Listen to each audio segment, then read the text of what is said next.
Good morning, students.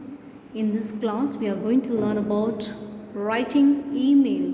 Understand? Writing email. So, what is the meaning of email? It's an electronic mail. And why do we write this mail to someone?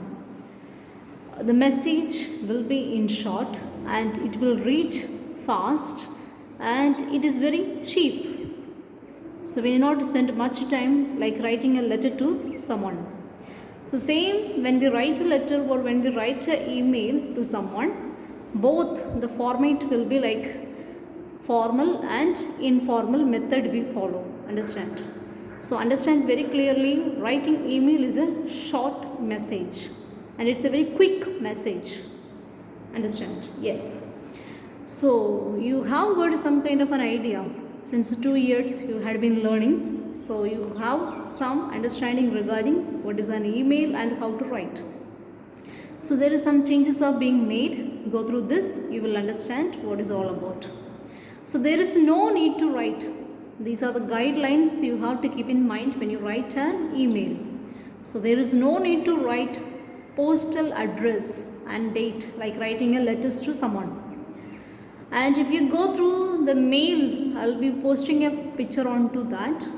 You will find there is no need to write any address or a date and time. It's already mentioned over there. So only you have to write the message and whom you are sending the message. Understand? So that you have to keep in mind. Only the email identity is given. That means identity of the person whom you are going to send. That means receivers and senders email ID should be written.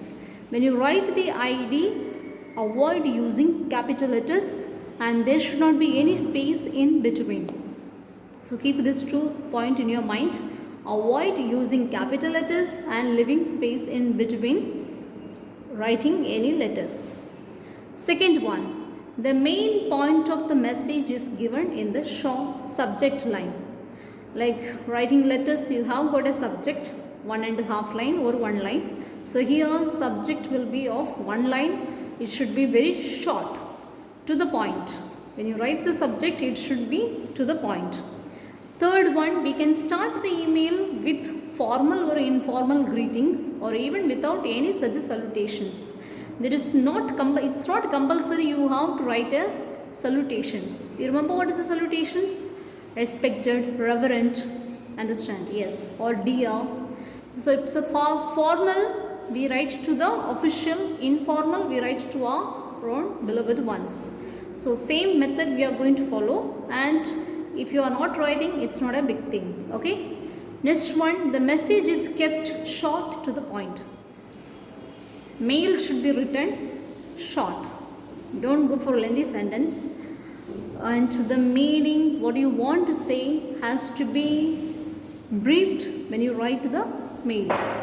The message is divided into paragraphs here.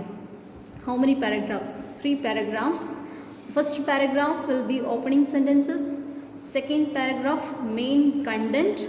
Third paragraph, closing of the matters or the sentence. So this is how, just like writing a letters. Letters we elaborate, but for mail we put in short.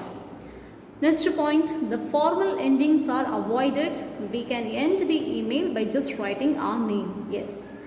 Like the subscriptions, we write your, lovingly, or yours we write. There is no need to write in email. Just write down your name. That's enough. So now students, look at the format. I have just written from, that is I am writing to. For example, Mary Shalini is sending a mail to Shalini Mary. So I have put the mail ID. So those students, when a question is asked, if the name of the person is given, make a ID of that person's name. If the name is not given in the questions, you can write your own name.